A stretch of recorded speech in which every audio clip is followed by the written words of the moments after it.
I'm going to start with the first chapter of this book, that is the real numbers. But before starting with this chapter, we are going to take a brief introduction about what the numbers are and the classification of numbers. So let us start with the classification. The numbers are being classified into some 6 different groups that are also known as the numbers or the number systems. The very first thing are the natural numbers. The second one are the whole numbers. The third one are the integers. The fourth one are the rational numbers.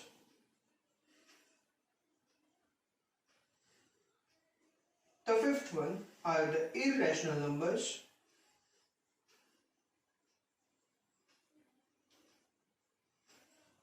And the last one are the real numbers. Now let us quickly see what the natural numbers are, what the whole numbers are, what are integers, what are rational, irrational, and the real numbers. So natural numbers are the numbers that are starting from 1 to positive infinite. That means only the positive numbers, the positive whole numbers, or let me say the positive numbers which are in all. The whole numbers are simply the natural numbers, but they will start from 0 to only the positive things or the positive numbers. Now integers are being classified into some 3 different categories. They are positive, negative,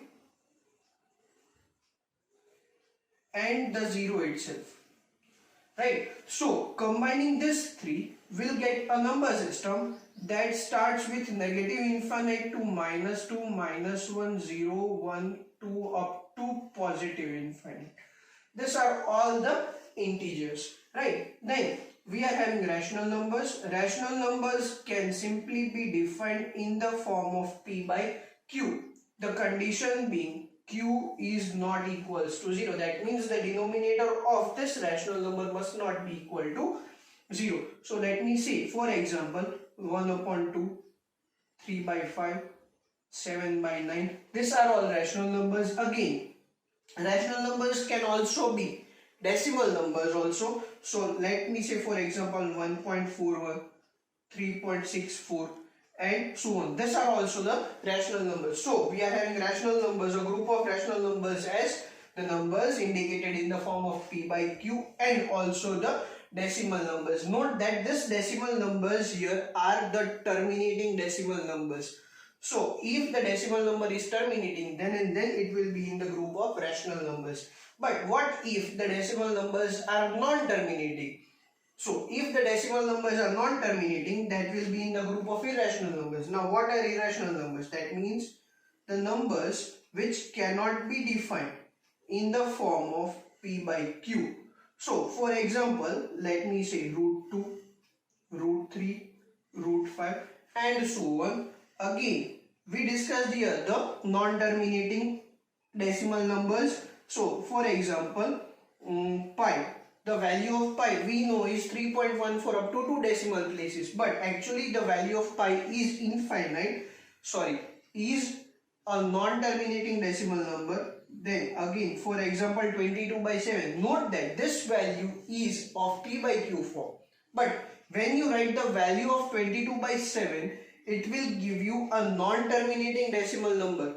So we can also say this is an exception here, that P by Q, that means 22 by 7, is an irrational number, again which is written in the form of P by Q. And lastly, the real numbers. Combining all these 5 groups, natural numbers, whole numbers, integers, rational numbers, and irrational numbers, you will get the real numbers. Real numbers, that means according to me, it must be the father of all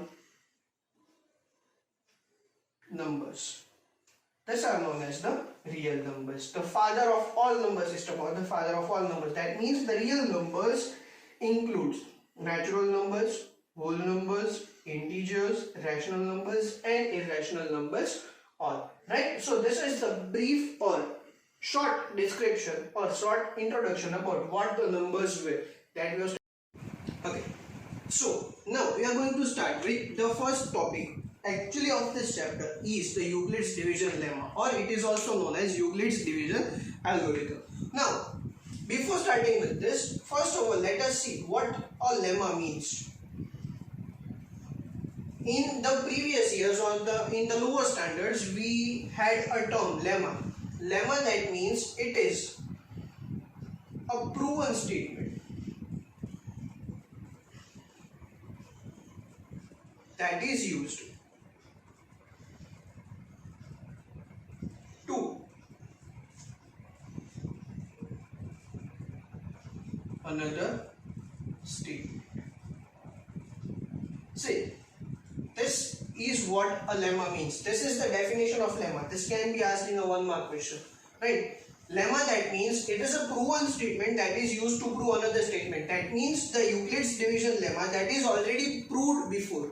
We are not going to prove it here that how that lemma is proved here or how that statement is proved here. But using that statement we are going to prove different another statements, or we are going to find out some another values or numbers. Right? So this is what the basic lemma means. Now again we have studied a division algorithm.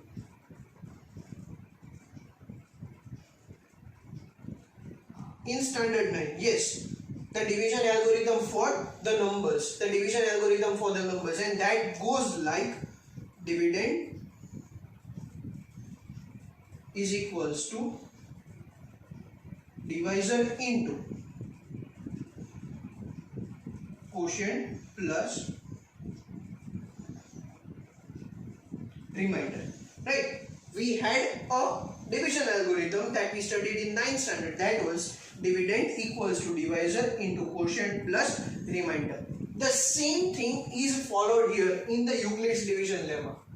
Euclid used this same division algorithm to give an equation. That equation now comes like A is equals to BQ plus R. This is the equation that Euclid gave for this division lemma, for this dividing or for finding out the division of this. Right, here the value of R lies between 0 to B, that means including 0 and B. What does this be here? So let me see that A and B are positive integers. A and B are positive integers, and the value of this R will lie in between 0 and B, including B. Now look at this division algorithm and this Euclid's division lemma. Do you find any similarity here? Yes, exactly. This A will be the dividend, this B will be the divisor, the Q that you get here will act as the quotient, and this R that we get here will be the remainder of this division. Right? Now, why this Euclid gave this division lemma or this division equation? Right? He gave this division equation for only one step, that is to find the HCF of two numbers. Yes, exactly. What does this HCF mean? HCF simply means the highest common factor.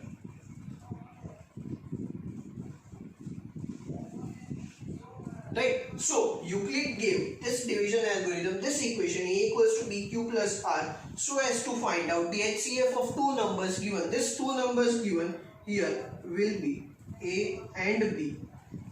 Yes, that we talked about here. A and B are two positive integers will be given to you here, and to find out the HCF, the highest common factor of these two numbers, we shall use this division lemma.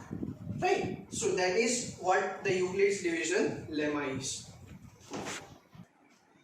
Now, we have studied this Euclid's division lemma. Now what we are going to do? We are going to see an example how actually this lemma works. So first of all, let me say, for example, if I am given two numbers 455 and 42, and I am required to find out the HCF of these two numbers. So typically we used to do like we were factorizing 455 and so on, and 442, 42 and so on. So we shall get the HCF of this. But if it is asked that how to use this Euclid's division lemma to find out the HCF of these two numbers, then for that what we are going to do is we are going to take these two numbers such that A equals to 455 and B equals to 42. We shall take the lower one always as B and the greater of these two as A. So what we are going to do is we are going to simply divide 455 by 42. See, this division that I am going to perform here is not the division lemma. The division lemma will come after. First of all, let us see how it works. Division 42 to be divided, 455 to be divided by 42. So that is 42 into 1, 42. The remainder that will be 35. Now note that this is not going to be divided further by 42. Right? So 42 into 1 is 42. The remainder that we get here is 35. So actually it is not 42 into 1, but it is 42 into 10. That is 42 into 10 is 420. And the remainder that we get here will be 35. Now, what we are going to do is, see, this is the remainder, right? This is the divisor, this is the dividend, and this is the quotient. So again, the divisor of the first division will be taken as the dividend of the second division, and the remainder will be used as the divisor. So I am going to divide this 42 again by 35. So that is 35 into 1. Exactly, yes, it is 35. And the remainder here, I will get it as 7. The same process that I did here is, see, this 42 has been placed here. Now this 35 again will be placed here to be divided by 7. And hence we will get 7 into 5, that is 35. That gives me a remainder 0. Yes. So note that I got a remainder 0 here. Right? Now, how this is written in the form of Euclid's division lemma is like 455 can be written as 42 into 10 plus 35. Note that, see, this is our A, this is our B, this is our Q, and this is our R for the first division. Yes or no? You can check it out. 455 can be written as 42 into 10 plus 35, 42 into 10, the remainder will get it as 35. Right? Similarly, I am going to write down the lemma for the second division also.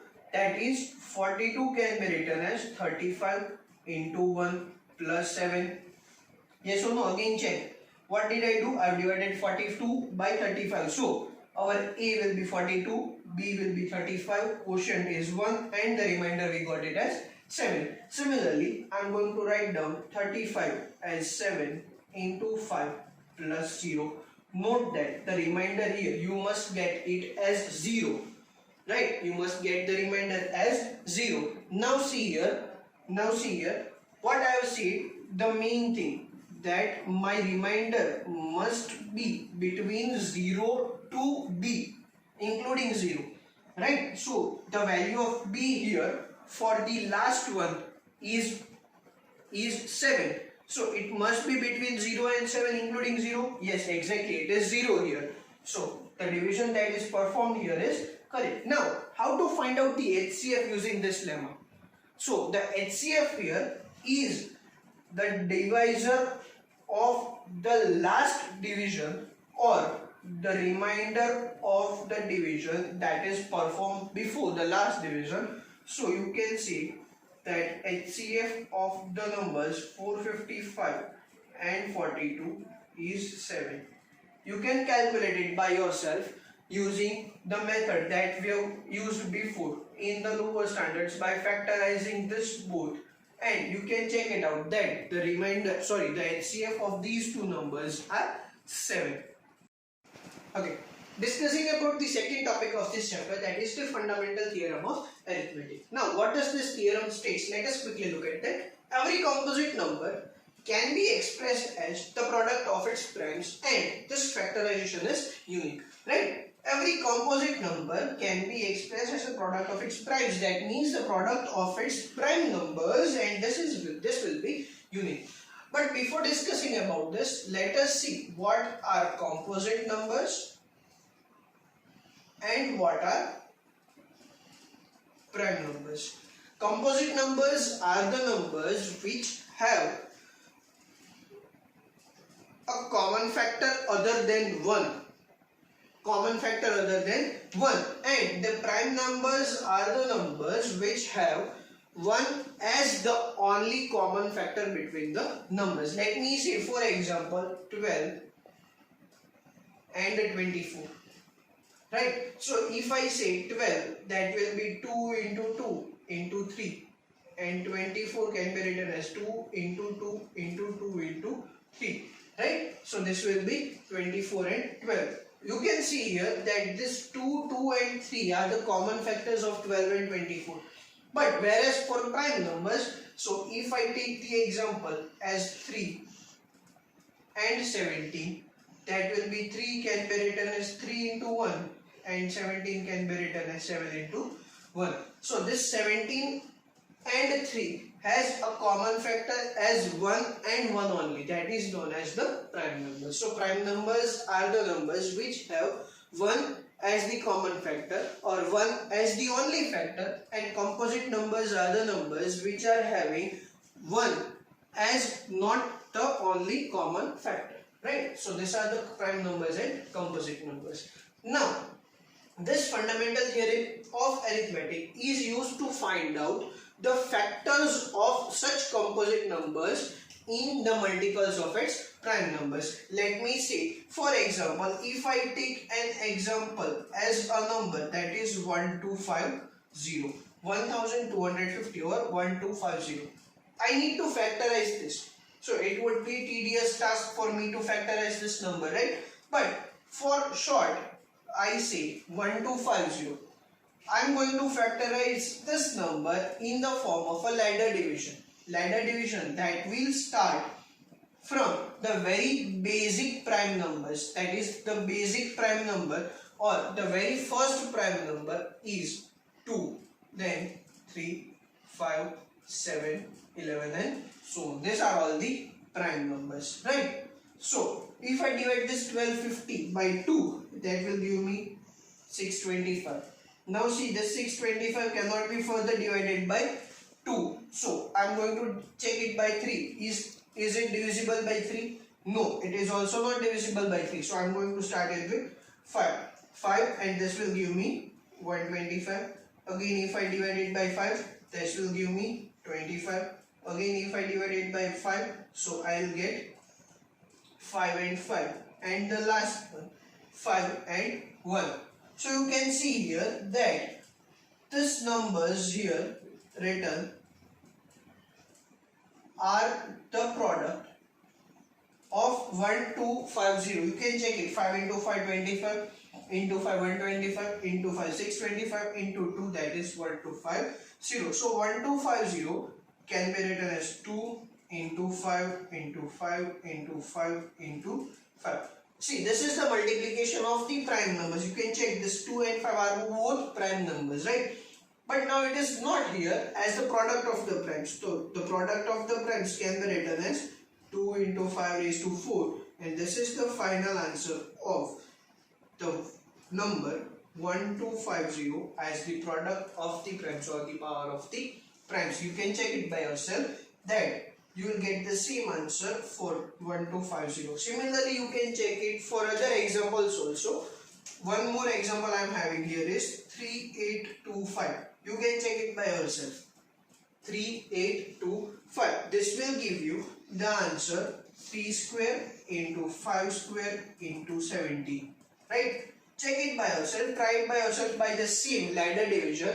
First of all, what you are going to do? You are going to start it with 3. divide this number by 3, you will get some figure. Again you going to divide it by 3, you will get some another figure. Again dividing by 5, and then lastly you will get a number, that is 17. Right? So this is the second topic, that is the fundamental theorem of arithmetic. Okay, take a look over it. Okay.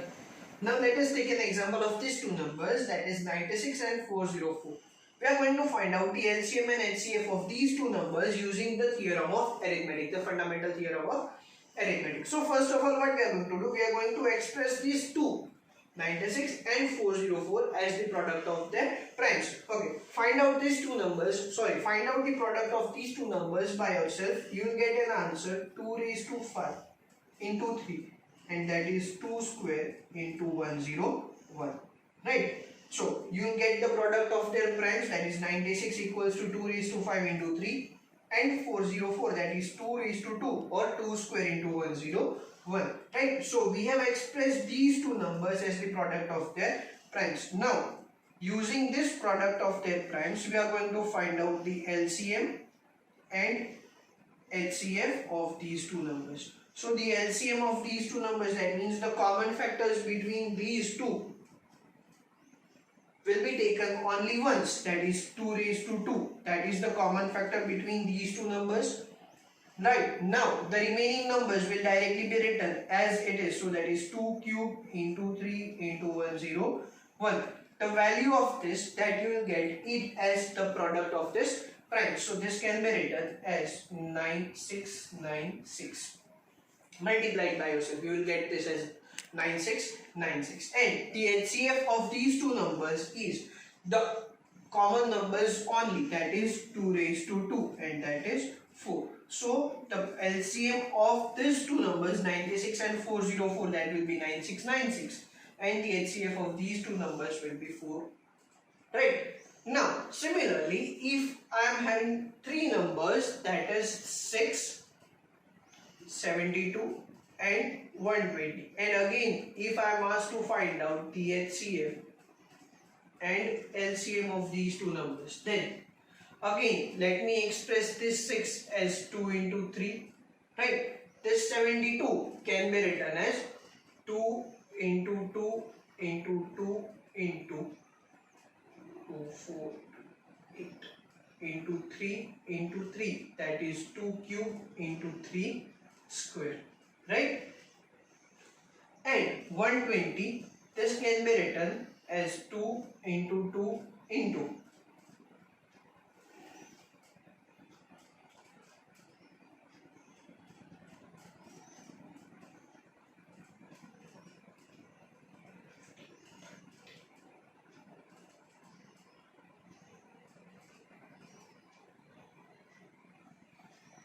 Right? So that is 2 into 2 into 2 into 3 into 5. So that is 5 into 3, 15 into 2, 30. 30 into 4, that is 120. So if I am to find out the LCM here, so the LCM here will be, and HCF here will be what?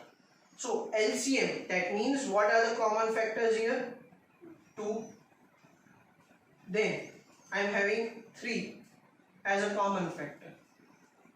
Right? So I am writing the common factors as only once, and the remaining as it is. Again, see, you can see here that 2 into 2 and 2 into 2 is common here. So you will be writing again as once into 3 into 5.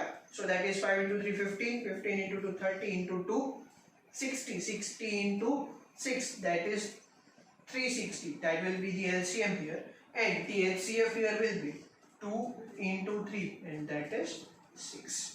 Right? So you can do, or you can calculate this numbers or the LCM and HCF as this method of 2 numbers and 3 numbers both. Okay? Now coming to an important result from this. First of all, again coming back to these two numbers, that 96 and 404. What if I multiply these two numbers, 96 and 404? Can you see what I'll get the result?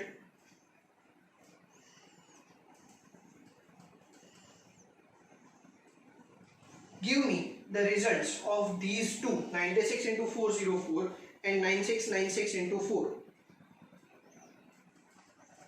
So I think you have multiplied this. You must get the answer as 38784 for both the answers, that is 96 into 404 and 9696 into 4. Both the answers of these two multiplications must be 38784.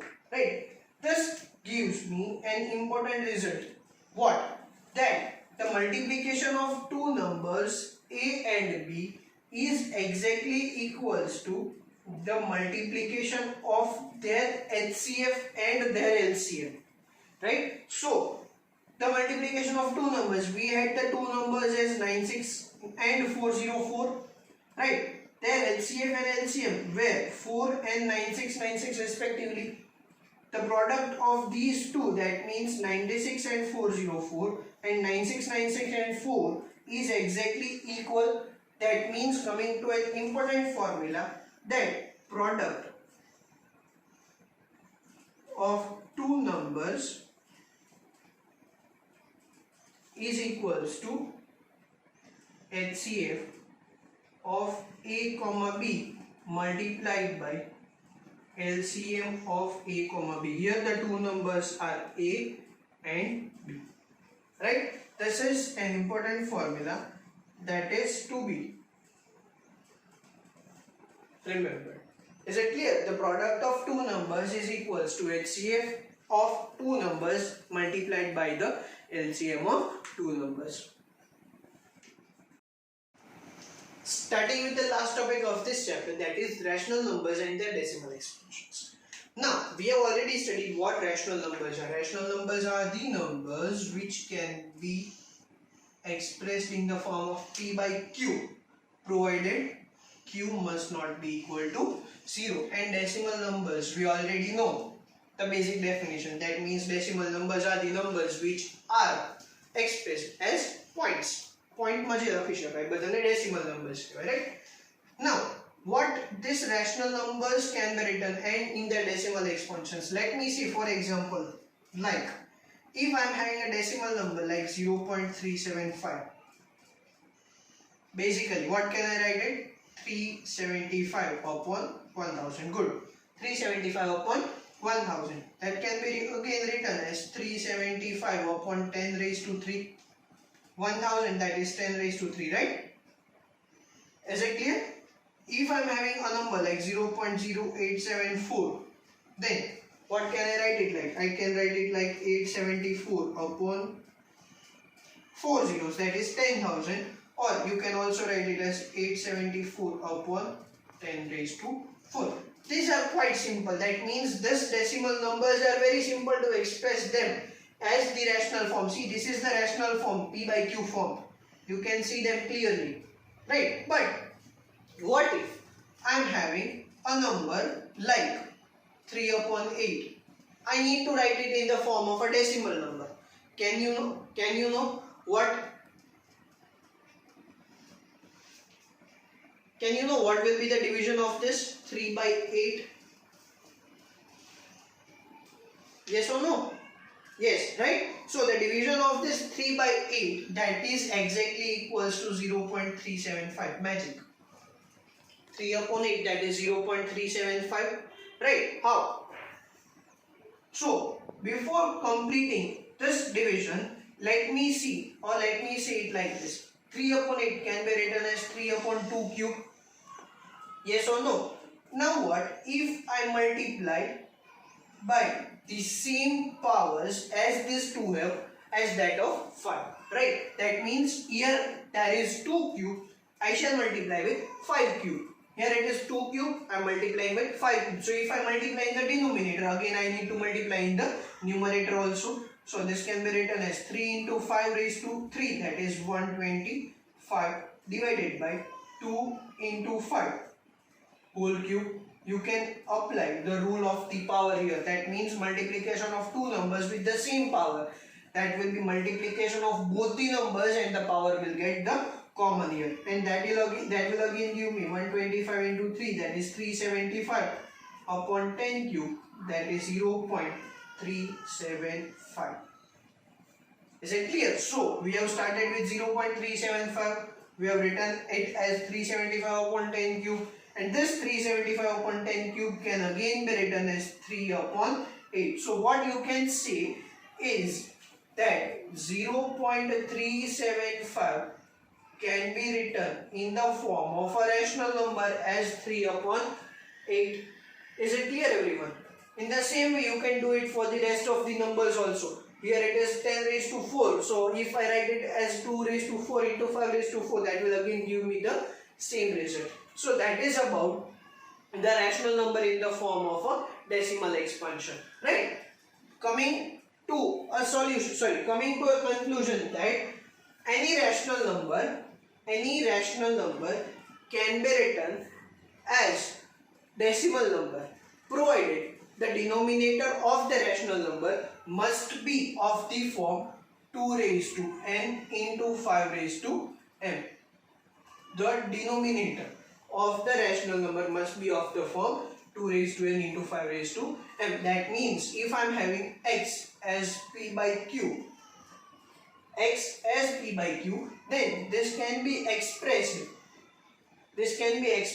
in the form of a decimal number.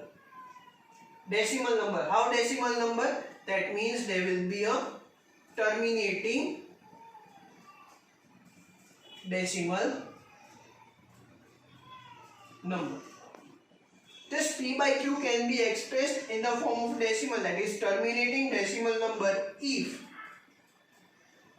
q is equals to of the form 2 raised to n into 5 raised to m, where n and m are positive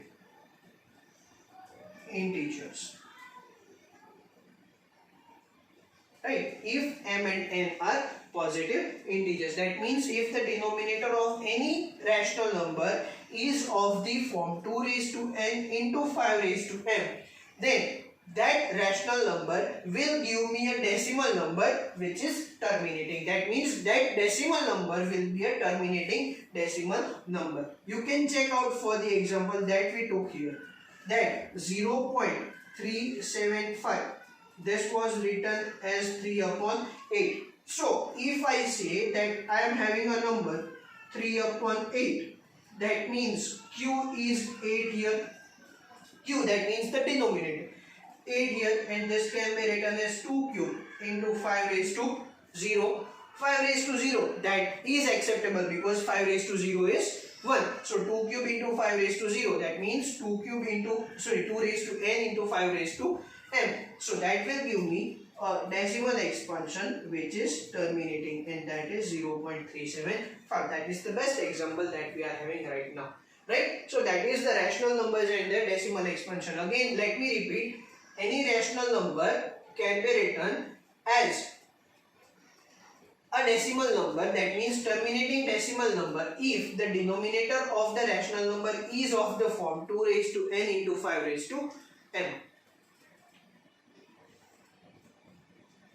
Now, the last topic, that means a smaller part, if x is equals to p by q and q is not equals to 2 raised to n into 5 raised to m, then we will get a decimal number. But that decimal number that we get will be non-terminating repeating. In some books you might also see recurring, right? That means if the denominator of a rational number is not of the form 2 raised to n into 5 raised to m, then you will get a decimal number which is non-terminating, repeating or recurring, right? If the denominator is of the form 2 raised to n into 5 raised to m, then you will get a decimal number which is terminating decimal number. If it is not of the form 2 raised to n into 5 raised to m, then you will get a decimal number which is non-terminating, repeating decimal number. So that's all about chapter number 1. Thank you.